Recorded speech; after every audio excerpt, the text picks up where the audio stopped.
Nice. So it freaks me out though. So I have basically the next 3 days of hotspot savings. And the thing is, I couldn't even log in at first. But all I knew was like I couldn't log in. That's where to go to each spot. I was like, oh god, I'm not gonna be able to find where I'm going. I don't know when each spot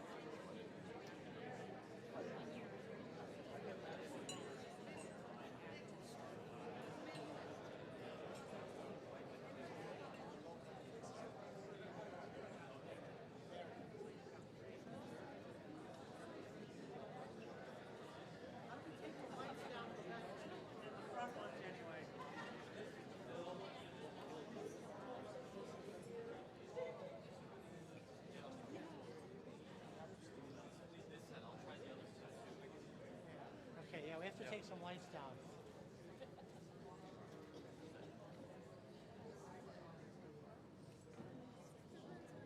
Okay, everybody, we're gonna go ahead and get started. And tonight is our first keynote presentation of the program, and I have the distinction of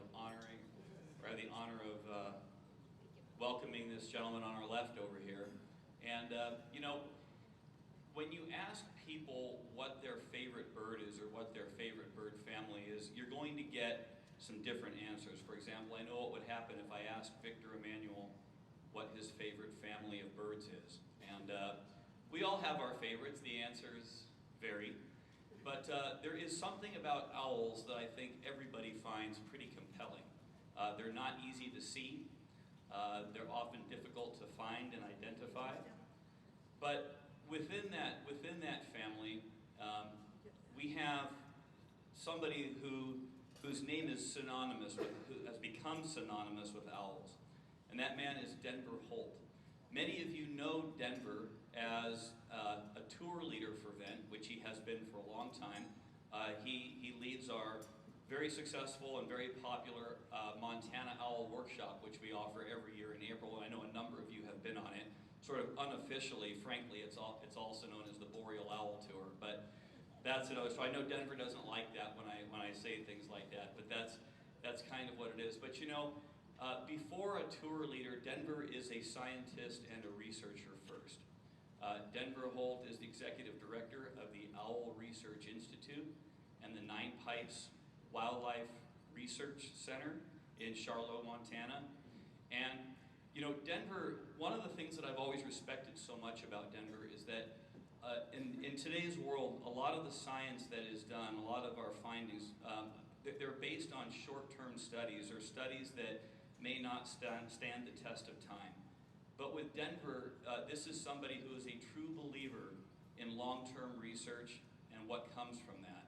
And as testament to that, Denver has conducted some studies on owls, long-eared owls, short-eared owls, snowy owls, pygmy owls that are now entering their third decade. And most particularly, what Denver is known for, at least perhaps most popularly, is his work with snowy owls in Barrow, Alaska, where he has been going every summer for the last 20 years. Denver, frankly, has become something of a celebrity through the years. He speaks to Audubon societies. He's very generous with his time. He speaks to Audubon societies and ornithological groups all across the country. He has spoken at many of the countries, many of our national birding festivals and conventions. His work has been documented in the New York Times. Most recently, the Financial Times of London did a piece on Denver. CNN, NBC, the BCC, all the major media outlets. And also, Denver's research has been documented and was used in David Attenborough's Life of Birds. So with that, we are pleased to have Denver with us tonight, and we're going to hear a little bit about snowy owls.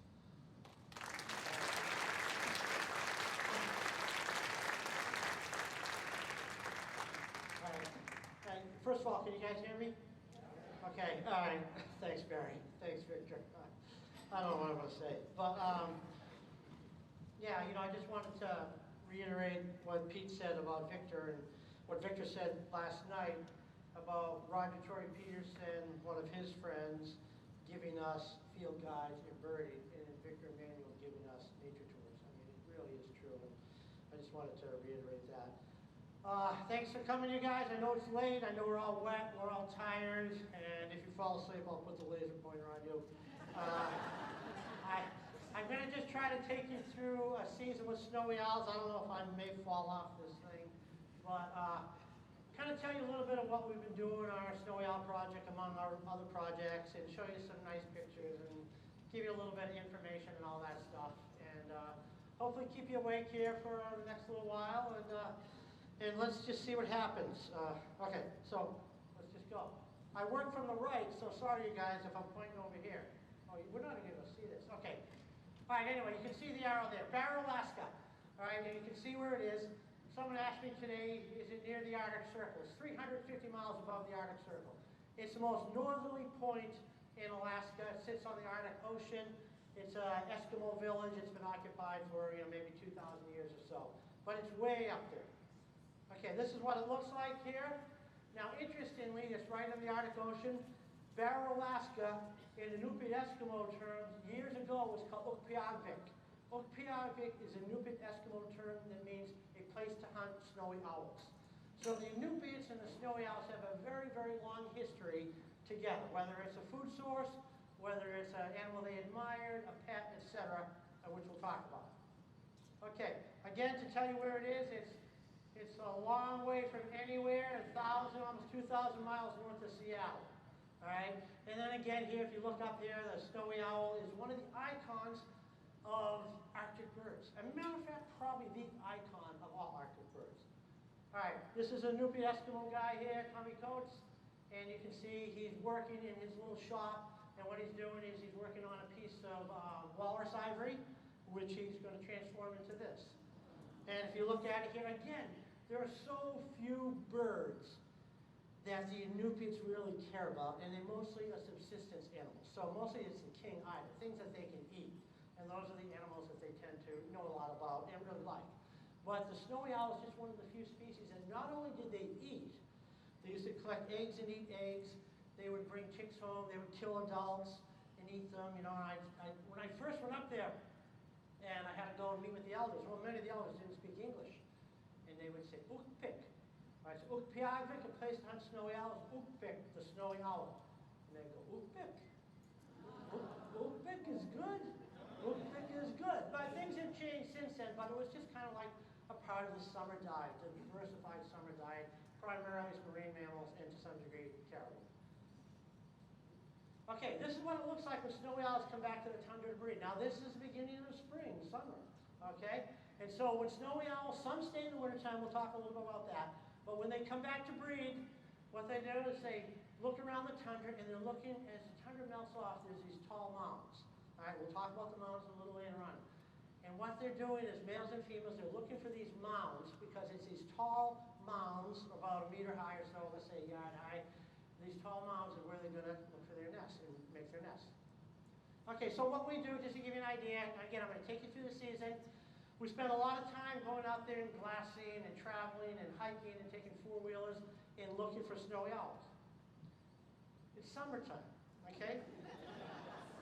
It's about 34 degrees every morning, all right? It can get up to 40 or 50, very rarely 60 degrees. 80% humidity, wind blowing 12, 13 miles an hour daily. It's kind of a lousy place, all right? But you come to like it, and then every once in a while the sun comes out, you're like, oh, it's really nice, you know?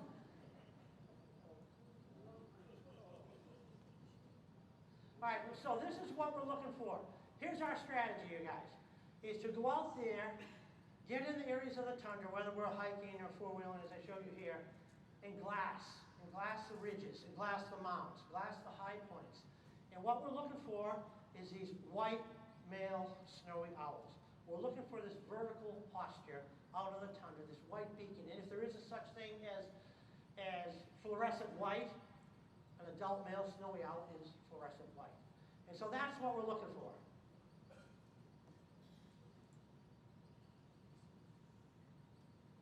And if we're lucky sometimes, maybe we'll see a male and a female on a mound on the tundra.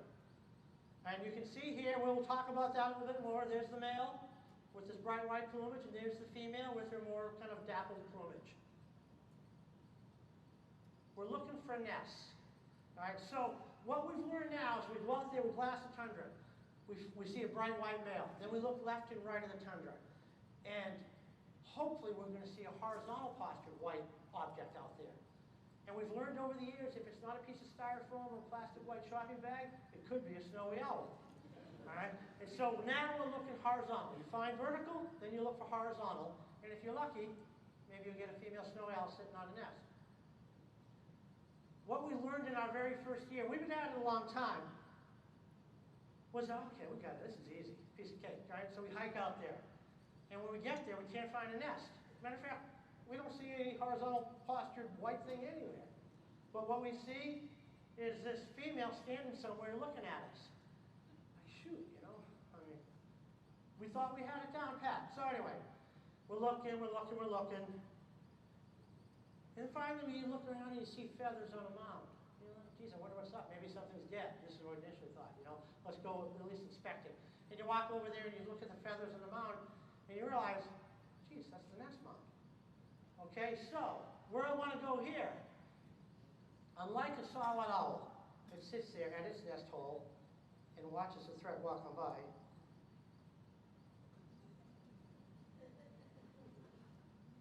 Or a shorted owl that sits at her nest in a menagerie of grasses, it sits there just goes.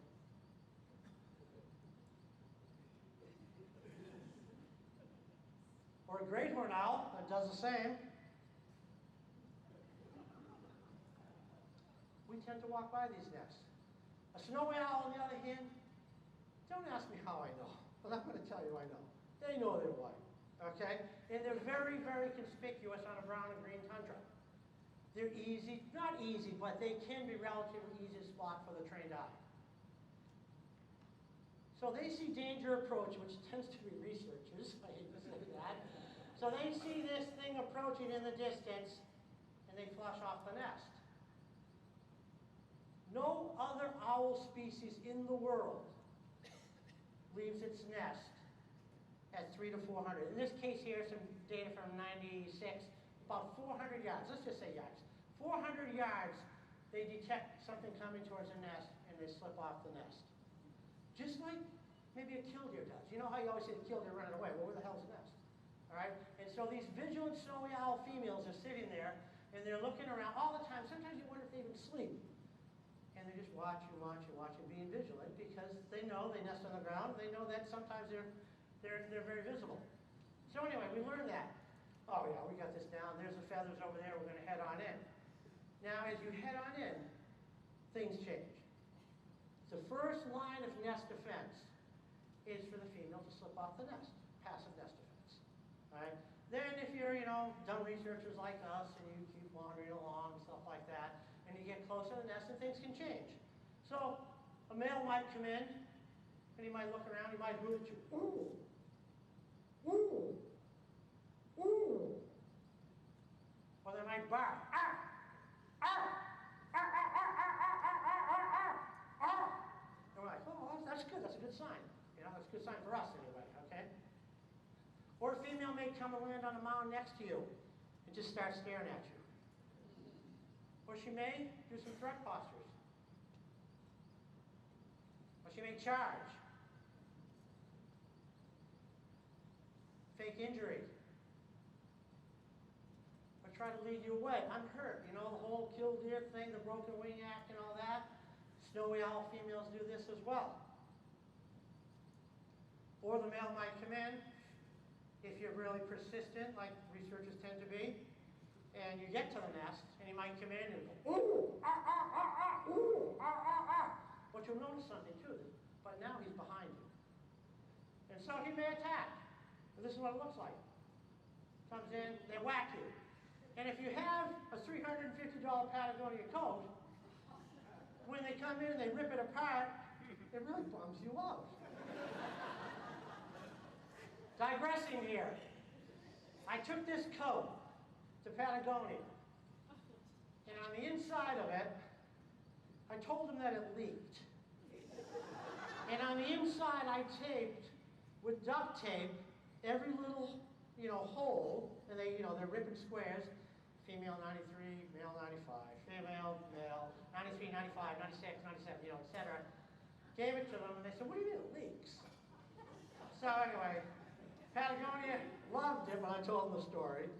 They've been sponsoring us ever since the early 90s, and they give us all our clothing. Yeah, it was a pretty cool story.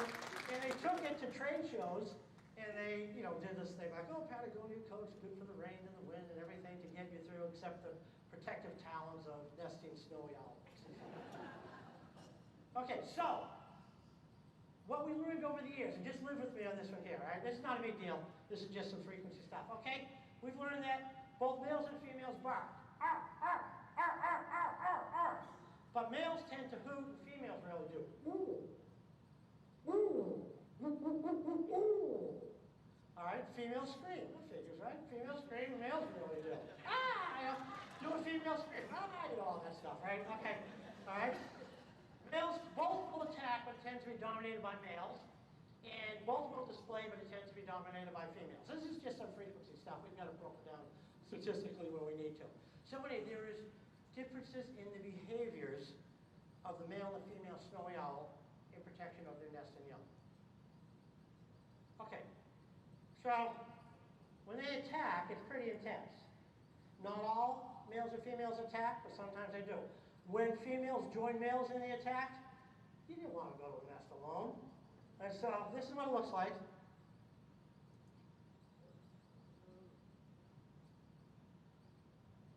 Now, Raul, you might appreciate this. This is a kind of a fellow countryman. This is a plant guy from Costa Rica. I know he's a plant guy, he's plants, all right? So he wanted to go out. He's a climate researcher doing plant stuff. And he came up, he had a $350 Patagonia coat on, and the owl ripped it. It was like 3 days old, and the owl just ripped it open. He said, Denver, what about my coat? It's like, oh, it's very nice now, and all that. And so, but this is what it looks like when they come in, all right? And you can see my expression here.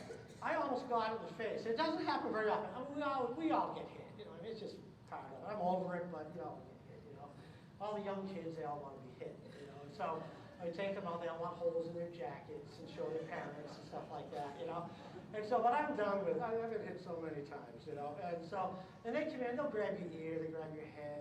One time, one male grabbed my hat and brought out the tundra, and just maybe to piss me off, he just dropped it out there 400 or 500 yards. I had to go get it, But they do whack you, and it does hurt, I mean, I have to admit it. I had a female, you're dressed for cold weather. So I got long johns on, all that stuff, and Under Armour, and fleece, and rain jacket, and all that. And so I had my Carhartts on, I had long underwear, and this female, she got me right in the butt. I mean, she got me good. And when I went home, I had 2 big holes in my butt here, out of the 4, birds, 2 to 4 toes of birds, right, owls have 4. And she got me, so anyway, she got me pretty good. The upside of that was, it had been the first time in a long time a female grabbed my butt. So anyway, all right. And this is what it looks like. Now these here, this woman was walking her 2 labs. These are 50, 60-pound dogs, I guess. And she was walking them down the road because it's a village out there and people have pets and all that stuff. And this male snowy owl flew 500 yards across the tundra to take on the dogs. Well, one dog just immediately took off and went under her truck. The other dog decided to take on the snowy owl. As soon as the snowy owl came in and raked him in the back, he took off underneath the truck. They hate canids. They hate canids. So just think if you're a little 6-pound Arctic fox. Okay, so after that, the threat's gone. We did our nest defense. Back to business. All right, so the females go back to the nest. Males go back to hunting. And once again, the pair comes together, and now to continue raising the family. So a couple of things here. I want you to look at this. This is an adult male snowy owl in the white here, and this is an adult female. Okay, females are large. I mean, they're big, they're powerful. You're quite a bit larger, sexual size dimorphism, quite a bit larger than the males. They get big heads, big breasts, big hips. They're, kind of drab looking, and all that, and kind of, demanding. Males, on the other hand, are perfect. As you can see here, beautiful, thin-waisted, well-built, really, really nice. But nonetheless, despite the differences, they come together to raise a family. Okay, so I'm kind of on board with this, men are from Mars, girls are from the other places and things like that. Males and females come together to raise a family. They both have specific duties. Okay, so a female digs a hole in the tundra. All right, because the tundra, she digs a little hole in the tundra mound, and only the female incubates and broods the chicks. Okay, this is cool. Look at here. There's the brood patch. A lot of birds have brood patches. Sometimes it's males, sometimes it's females. Most of the time it's females. Sometimes it's both sexes, depending on the groups of birds. All right, in owls, only females do it. So only females develop a brood patch. So there's increases in estrogen and prolactin. It stimulates the feathers to fall out, increases in blood flow, and they can apply heat directly to the eggs, called incubation. Okay, so the female alone incubates. One of the things we've learned over the years is that if the male is kind of a bum, females let them know. All right, and so females scream a lot. All right, and what they do is food bait calls.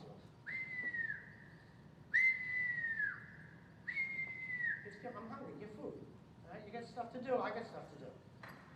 All right, so females scream, males provide food. All right, eggs. In our study area, the snowy owls lay anywhere from 3 to 10 eggs. It's all about lemons, which we'll talk about in a while here. But they lay 3 to 10 eggs in our study area over the years. This is 25 years. I'm going up next month to put live cameras on nests. 25 years doing this. There's a woman in Russia, she's been doing it maybe 2 years longer than us, doing a great job. But, as Mary said, long-term studies are hard to come by anymore in wildlife biology. Okay, so we do things like, that, measure eggs and all that stuff. Okay, then they hatch out. So, incubation period of about roughly 33 days or so, plus or minus in there. So think of that. That female has to sit there for 33 days, for the first egg anyway. And as in owls, they begin incubation with the first egg, where many other birds, they wait till the clutch is laid, and it's just different strategies. So anyway, about 33 days, the first eggs hatch out. All owls are covered in a white down, okay? A white protopile down is their first down. A little later on, they'll acquire a second down. So we do a lot of stuff, we harass wildlife for a living, and we try to justify it by doing good things, by minimizing our impact and all that, but the bottom line is, we intrude in their lives. Okay, and you can see, and they're helpless, so they're not precocial, like pheasants or anything where they can get up and run, or some of the shorebirds shortly thereafter. These guys here are all tritial, that means they have a long developmental period. They're totally dependent on the female and the male for food, for warmth. They can't thermoregulate at this time here. Their eyes are closed. Their little bill here, you can see. There's a little egg tooth there. Eyes are still sealed shut. Totally dependent on the female. And, think of the environmental circumstances. A lot of times, even though, it's summer, you can still have, blizzards, like pretty regularly, very, very cold weather.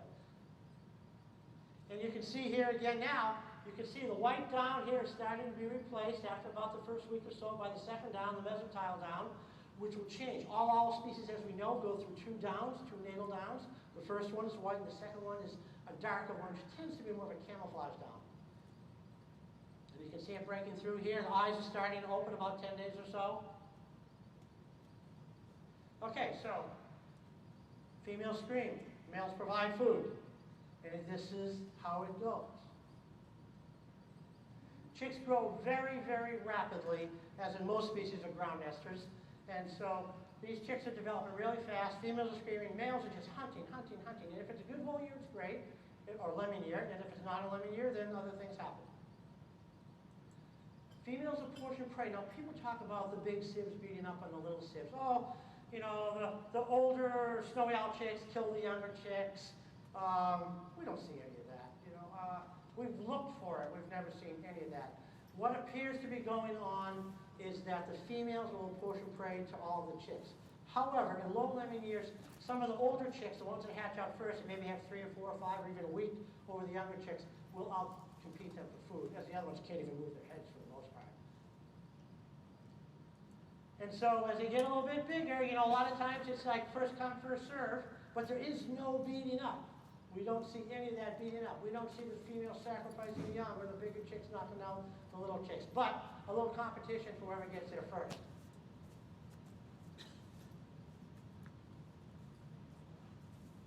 Now, the younger chicks Often in a low lemon year, they die.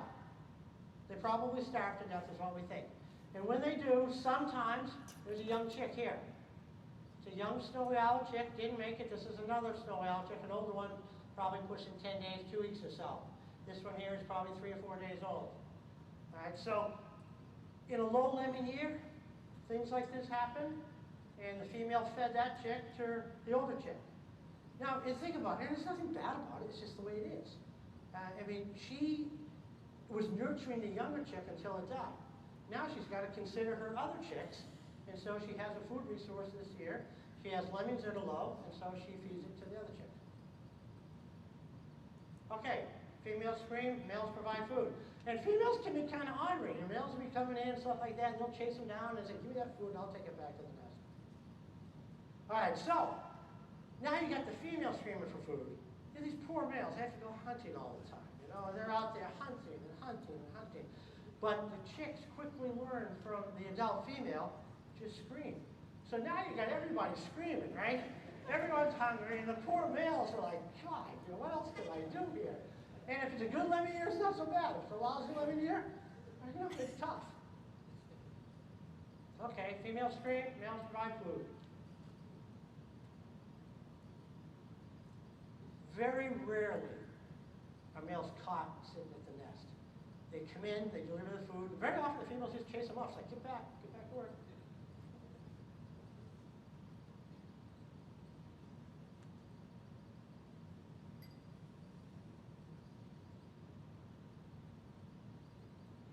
Now, in a bad lemon year, which has been lately, it seems like there's been really a downturn in the lemons over many years now. And so even chicks at this age, life can be tough. And so 2 weeks old or so, 2.5 weeks old, sometimes we see mortalities.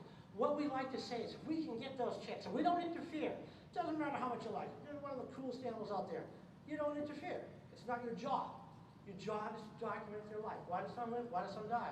How are they doing? How are their populations doing? Up and down over time.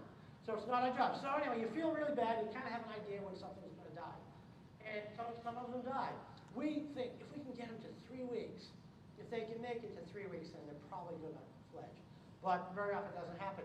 And I want to tell you a little story here. I'm going to digress a little bit more. You guys can hear me okay, right? All right. So almost every program you've ever seen on television about breeding snowy owls is our research. They don't tell you that because everyone else takes the credit, but it almost always is. And if you guys saw that documentary a few years ago on PBS where there was the dead chick and the female picked it up, I'm seeing people nodding their heads. So what happened in that one? We had 5 chicks in the nest. It was really good. And I told the photographers, you know, chick number 5 is not looking real good here. You guys ought to get on this. So they sat on it for 2 days. And what happened was this one chick, he just wasn't catching up. The others were growing. He couldn't really compete when food was being brought in. The female came in. She sat, she looked around. She walked over, and she got around it.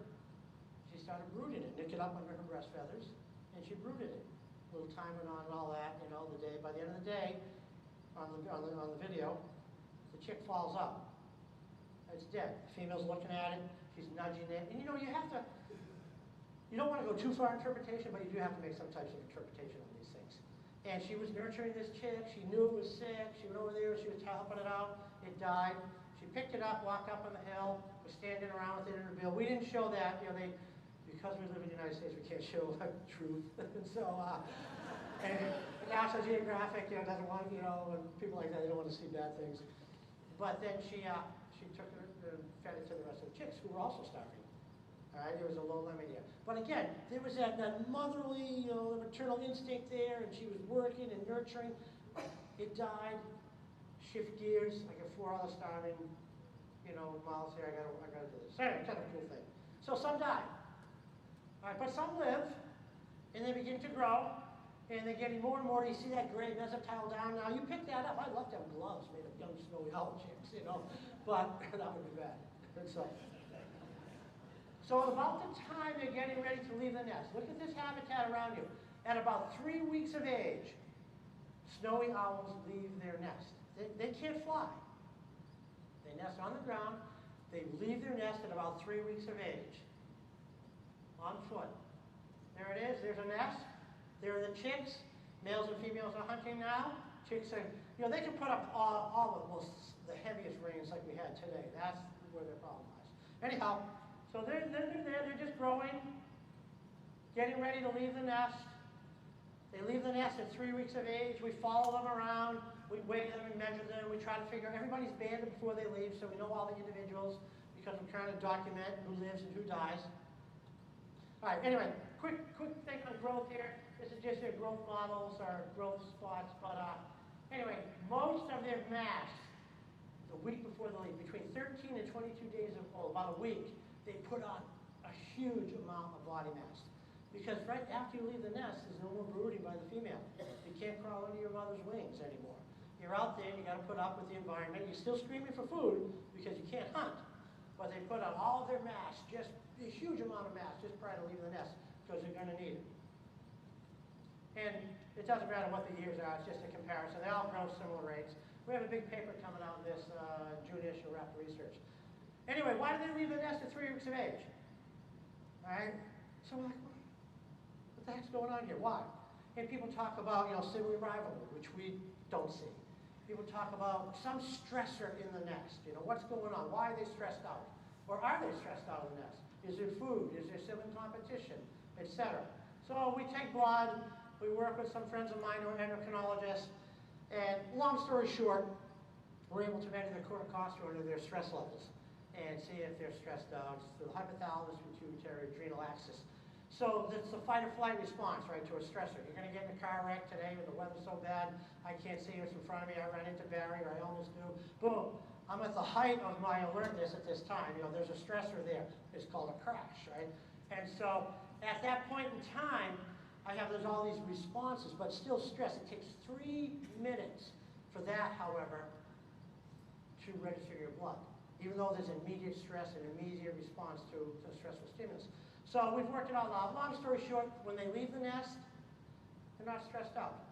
Right? And then when they're off the nest, they're not stressed out. So they leave about here, they're over time here, their lines are about the same. They do not appear to be stressed out when they leave the nest on foot at 3 weeks of age. And so they're just calm, cool, collected. And what we think is going on is they're ground nesters. They might take a little bit longer. The short owl leaves its nest about 16 days or so. But it might take a little bit longer than a snowy owl because it's a larger bird, there's developmental constraints. And so they probably have to stay there a little bit longer. And the adults are really good at protecting them. But anyhow, when they leave the nest, they do not appear to be stressed out. And we think it's because of predation. All right, and this is what it's like. All right, so here's where I was born. Now I'm leaving. Here's one, here I am here, here I am here, here I am here. There's a big world out there, and I'm going to go wander around. And I'm going to scream for food, and I'm going to need protection, but I'm going to get the heck off this nest, for reasons that we think are predation related. All right, so some live, some die. We continue to monitor them. We look at their growth, we look at their plumage development, and basically, even though we do a lot of metric stuff, we like them. We want to find how they do. We don't name them. There's not Joe and Cindy and all that. But we like them. So we monitor them, and it's a hell of a lot of work. When you've got, our study area is 100 square miles roughly. We access it mostly by foot. If you've got 10 nests, it's not bad. If you've got 30 nests, and you're doing 10 nests a day because we're visiting nests every 3 days. If you've got 50 nests, I'm calling people, bartenders and waitresses out of Missoula, Montana to fly up there and help us out. Okay, we start seeing things as we monitor them here. And you look here, this is the chicks, and the feathers are developing. It's really cool. They're losing their juvenile plumage. All right, they're still dependent on the adults, so males are delivering. Males do most of the food delivery now. Females hang out, and they're watchful, and they'll do some protection, but everything now is even more on the males. All right, females are like, they've done a lot, all that stuff, and males continue to feed, and males continue to defend. And chicks scream. All right, this is a female bringing in a chick too. All right, so we know when they're sick, and I told you earlier, but we don't help them. All right, and except for Terminator, who turned out to be Terminator-esque, but that was a long time ago. All right, we generally do not help them, even though we know that this one's probably going to die for some reason. So what we've learned over the years, and we check on them, is that most of them live, but 3 days of rain. If we get 3 days of heavy rain, and chicks die everywhere. All right, and that seems to be a real issue here. And what we think is going on is that, you know, there's no lemons around, or at least they're not very active. It's probably very hard for the males and females to hunt. The chicks, when we take them in for the, you know, for the rough, you know, necropsies here, there's some indication. Then we send the stuff down for the histopath results that pneumonia, hypothermia. They use all the fat around the heart and all that stuff. So they're not getting fed, and they're just, you know, getting sick due to the elements, and then they perish. Some live, however. All right? And so we continue to monitor. And about this time here, I'm going to tell you, this is probably in that 30 days, 35 days. We start seeing, this is kind of cool, is that some of them are kind of light gray, and some of them are really rich, sooty gray. Some of them have more markings here, and some of them have less markings. All right, so, you know, all these best guides in the world right here for victory, man, and nature tours, these guys know. That's a female, that's probably a male. All right, most of the time. But if you have them in your hand, it's a lot easier than if you look at them on a scope at 400 yards away. So certainly we started seeing things like this, and what we did is we quantified it. Wildlife biology, sometimes you can't really use your head, so you have to quantify things. And so what we did is we looked at these markings on the feathers. We identified a couple things, which is kind of cool. And so you have a transverse bar, which is a bar that goes from, you know, vein to vein and across the rachis, which is a shaft. You have an irregular bar, which goes kind of vein to vein, but it's alternate along the rachis here, the shaft. This is a composite. And then you've got these things, which we call spots, but they're just kind of regular bars that don't touch the rachis. All right? So, long story short, again, if you use secondary number 4, you can identify them to sex. We did 140 birds. We've had some papers published. Every single one of them, we sexed them molecularly. We predicted their sex based on these things that we derived here. And, well, let me just go back. Hold on. All right. And so, right there, males and females. If you look at secondary number 4 down here, if you had one in hand, if it's got a spot, it's a male. And it doesn't touch the rachis. If it's got a bar, it's a female. 140, 140, correct. Better than the models, actually, is what we did. And the model says if you look at S4, you got a 90% chance. Okay, so they're continuing to develop. We predict their sex. We buttress that with the molecular stuff here. And now they're starting to look really handsome. I mean, there's a lot of good-looking birds in the world, but there's no doubt about this is one of the best. And so, look at them develop here. And so they're starting to get their juvenile plumage here, and they're starting to, you know, the juvenile feathers are coming in, the mesopyle down around the face and the neck and the back of the head is starting to be replaced. They're getting bigger. Very bipedal, if I had mentioned that. These guys can walk, and they can run. You know, a lot of times we'll see them across the tundra, and this is a time when we're trying to monitor, and they'll see us from a distance, and they just start taking off. They look back, and they just start taking off, you know, and they're like, oh shoot, here come the researchers, you know. And so, but they continue to move around, still totally dependent on the female and the male for protection and food. No, male, female, not mother or father. I call them male or female. No, but that's okay. Mother, father, I don't call them babies. But it's totally fine. Okay, so you can look at them. I mean, I want a smart look at it. Look at that plumage. But they still can't fly.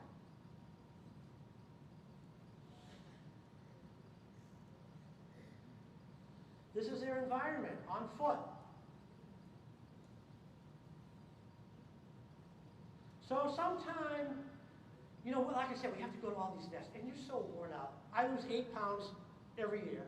All right? Everyone else loses, you know, whatever, 10, 15 pounds or something like that. We eat nothing but trail mix and chocolate. And we just go, go, go. I mean, it's go, go, go. And you're so happy, but you have to go to every nest, locate every chick, almost every time out. And about this time here, they look at you and they're on mounds, and they kind of standing up straight, and they're looking at you, and you know you're going to hike all the way across the tundra, and they're going to fly away, right? But you have to do it. And then you have to find the others that haven't fledged yet in order to find out who fledged and who didn't fledge and all that. So anyway, you walk up to them after this, and boom, it gets up on the wing for the first time. Now, it might not fly very far. It might only fly 50 yards, kind of crash land and roll over and all that stuff. But within a few days, they're flying really well. But we're so happy. You fledged. One less nest to check. One less chick to have to find. Because we are worn out. It's a 3-month season, and we only take athletes who are physically capable and mentally tough. Okay, so anyway, how do they hunt? They sit on poles. They hunt in flight here. They can chase down stuff. I've watched a male chase down a Jaeger that had a Lemmy there not too long ago. This Jaeger's cruising across the tundra, Palmer Jaeger at high speed, and I'll just run after it just like a falcon. Got to about here, and the Jaeger said, oh shit, and dropped the Lemmy, you know. And so they are very powerful, very fast. Coming in, they'll glide really high and prey and come down and swoop it, just like an osprey. Well, no, actually, it's like a bald eagle will grab with 1 foot. A fish out of the water, they'll grab 1 foot, a lemon off the tundra. They'll hover and they'll kite, so they'll get up there. If the wind's 14, 15 miles an hour, it's a big, big bird, a lot of body mass there, so you need strong winds. You get winds 14, 15 miles an hour, they can hang in the wind and hunt, or they can hover. And they flap so slowly, like a kestrel, you can actually count bouts for behavioral stuff. Boom, it comes back down around here, comes back up, boom, comes back down around. Talons, and I told you about my butt. Okay, what do they eat? It's ptarmigan. There's ducks. Every duck up there they eat, you know. There's pintails and eiders, and there's lemmings, and there's Lapland longspurs, and Savannah sparrows, and red phalaropes. They kind of like red phalaropes, all right? There's a red phalarope. Gulped down whole by a 2-week-old chick, 2.5-week-old chick. Yeah, that's a pretty cool photo. Pectoral sandpiper. Look at the leg on that snowy owl. I want you to know, the first time you go out there, and if it comes in and attacks, you think, I'll just duck. Oh, you duck, but you know what? The leg goes out a lot longer than you think, and they whack you. Stellar's eiders. Pisses the Fish and Wildlife Service off, but I don't mind it. So they eat them. There's a photograph in a book of a female snowy owl carrying a female Stellar's eider. I watched it. Crawled out of the water and picked it up and flew away with it. The best one yet. Check this out. All you guides. This female came off the nest last year, went over the hill, and killed this male spectacled eider, and brought it back to flew back to the nest after she fed on a little bit. And we don't know how big a male spectacled eider is. That's the eider.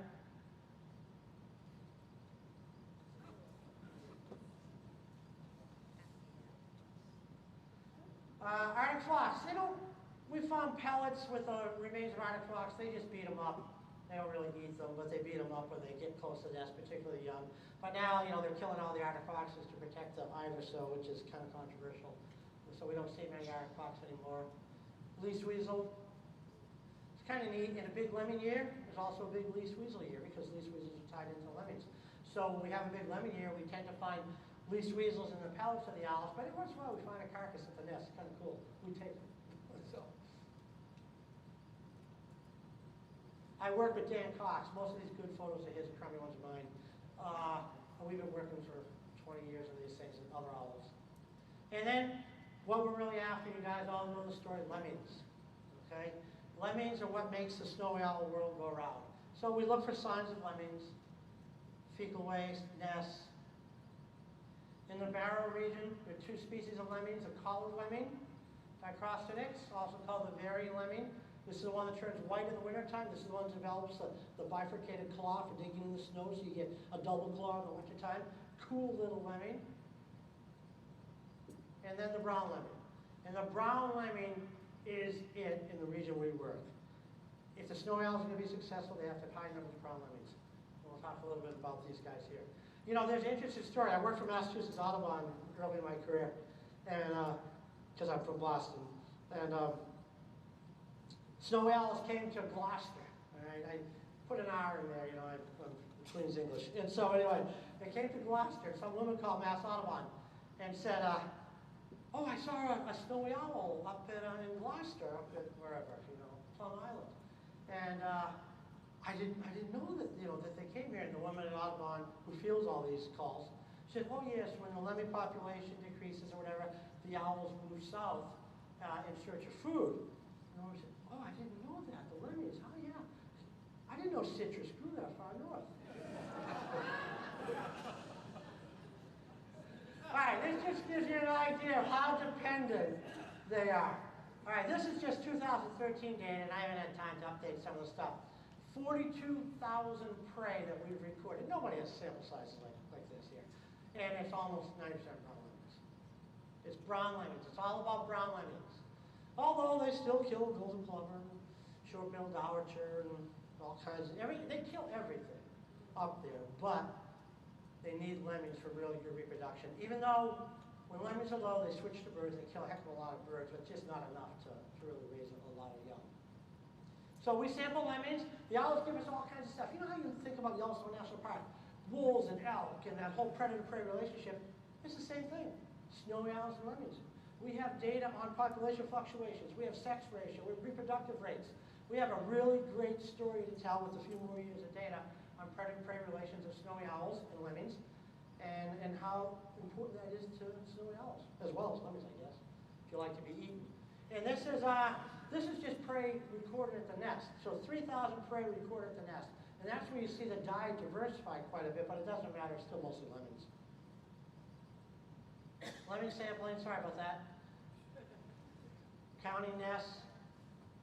Okay, this is just lemmings at Barrow. This just gives you an idea. So you see, we haven't added the rest of the data, but the lemmings are on the decline.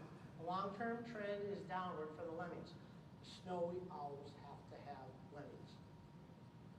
That's what it looks like alive. Okay, this is lemmings caught with snowy owls. This is a pretty good graph. You know, there's some things that need explanation, but for the most part, lemmings are high, owls are high, lemmings are low, owls are low. Sampling is the problem because sometimes you just get bad weather. You get a day like today and your trap lines are all set or they're all snapped because the rain does and stuff like that. So sampling on our part is an issue, but for the most part, over time, lemmings are up, owls are up, lemmings down, owls down. So this is what it looks like, okay? This is a bunch of lemmings. So if you get, I remember going back to males and females have specific roles, all right? Females scream, males get food. And if you're a good male, then she's going to want to breed with you. If you're not, she's not going to stick around. All right? So anyway, this is what it looks like. There's a whole bunch of lemmings, and males bring them in and pile them up in a new lemming year. 56 lemmings in this photo here. Okay? And this is free data for us. We can get reproduction. We look at the males. If they're scrotal, big scrotal males weighing 90 or 100 grams. Great. Females, pregnant. How many embryos? We get a lot of free data. But this is what it looks like in a good lemming year, which doesn't seem to happen much anymore. Snowy owls at Barrow. 2013 is still going down. Why? I can't answer that, but whatever might be affecting lemmings is definitely going to do that. And then, of course, there's some information to indicate that there's the quality and quantity of snow is changing with the changing temperatures and all that stuff. And so if lemmings are going to decline, then things like snowy owls are going to decline. And there is data from Greenland, small sample sizes, that when the lemming populations go down, when the snow changes, and the lemmings need snow.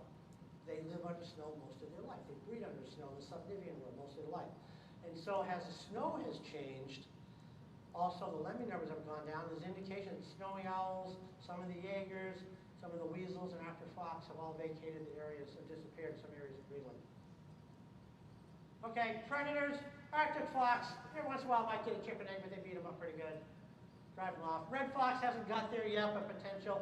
But as I said, they hate cannons, so they'll probably whack them too. Polar bears, you know, what are you going to do? The owls don't think twice of going and whacking a polar bear or a muskox or a caribou, but what are you going to do to a polar bear, you know? And so what they do in situations like this is they redirect the travel route. So in this case here, the male and female, one of them, male and female snowy owls came in. The polar bears were sound, 2 cubs. She was there. Female got on one side, male got on the other. They barked at them. They come in and harass them. And all they do is just change their direction, just a little bit, to move away from the nest with the chicks. And we see them do with caribou too. Come in and whack the caribou, but just change the direction. You guys will like this.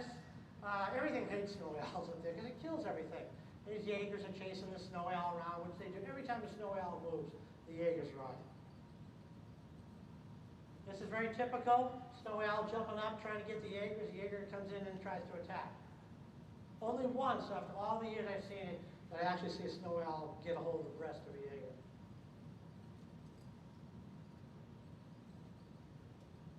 Okay, Barrow, PI place to hunt snow owls. It's developing.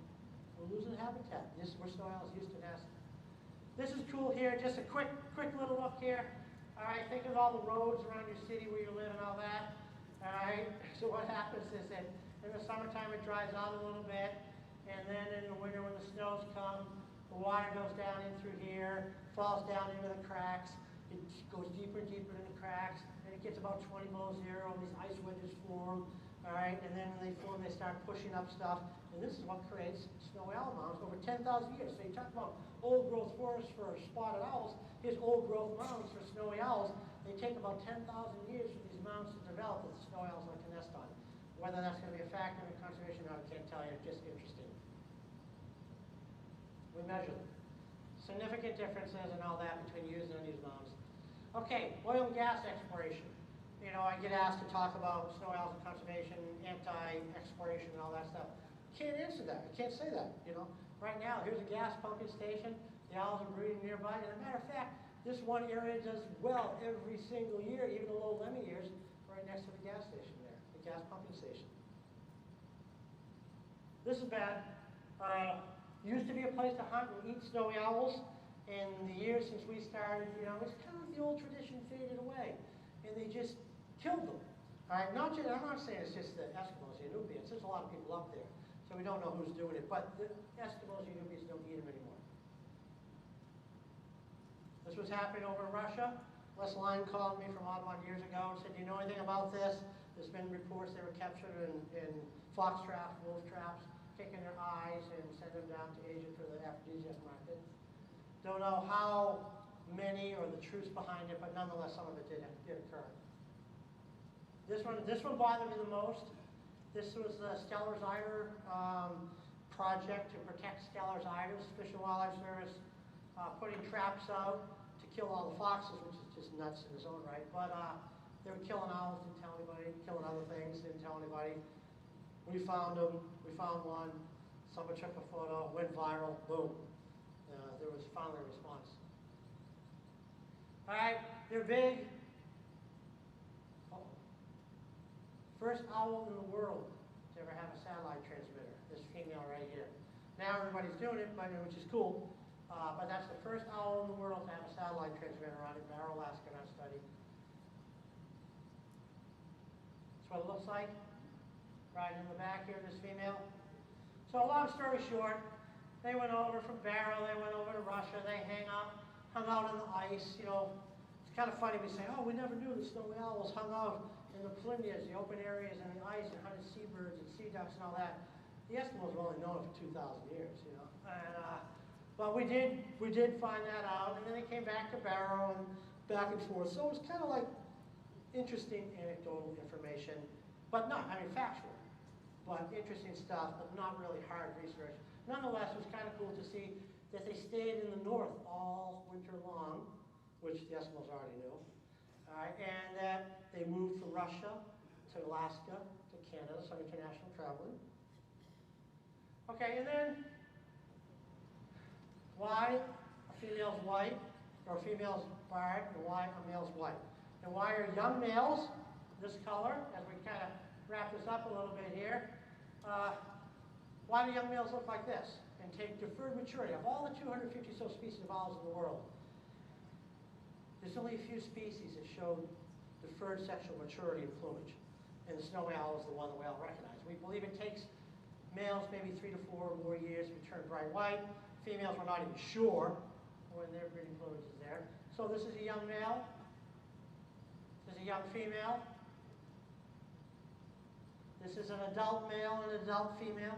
So why look like this? And why look like that? Why be so fluorescent white as a male? And why be modeled like a female? Over the years now, we've found maybe 250 or so nests. And the one thing we can tell you, it's kind of interesting, is that only bright white males get to breed. Young males are spotted and barred by females. They hang out in bachelor groups. All right, they're over on the side here. Rarely is there a female over there.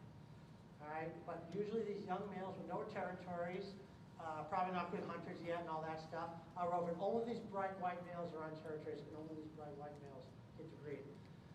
So now we know that female snowy owls prefer older white males with territories. And we just think it's probably camouflage reasons. You know, the females, they are somewhat tough to detect, particularly when the snow is melting, and that's probably why they retain this brown plumage with the white. Males, on the other hand, is definitely sexual selection. There's no doubt about that. We believe that females can assess males, probably the quality of the males, quality of territory based on the bright white plumage. Your chances of raising a family successfully are better with a male with resources than a young male that doesn't have anything. And so anyway, that's it. You know, Barrow, Alaska, sun starts setting August 2nd. I go back to Montana. And then you see the migration of snowy owls, which the only thing I can tell you that's true, and you read it all in the literature, it's all over the place all the time, the only thing that we know is that we have those big eruptions, they had a good breeding year. Everything else is purely guesswork. And so, this is for you birders. That's a young female, and that's a young female. That's a young male, and that's a young female. Young male. Okay, so this is what we see, and this is what we hear about. The biggest wildlife viewing events in the nation are when the snowy owl eruptions occur. There's just hands down, more people go out to see the great white owl from the north than any other wildlife species in North America for sure. And why are they here? These are all young male snowy owls. They had a great breeding year. They are migratory. Did lemmings crash and they're starving? Nobody knows that because no one's sampled. All right? Is there competition going on between young and some move? Well, why move 500 miles when you can only move 5? No one knows that. The bottom line is we don't know the answers. The only thing we know is they had a good breeding year. Dan Cox for me on the tundra with a couple of chicks. Okay, thanks. You can questions if you want.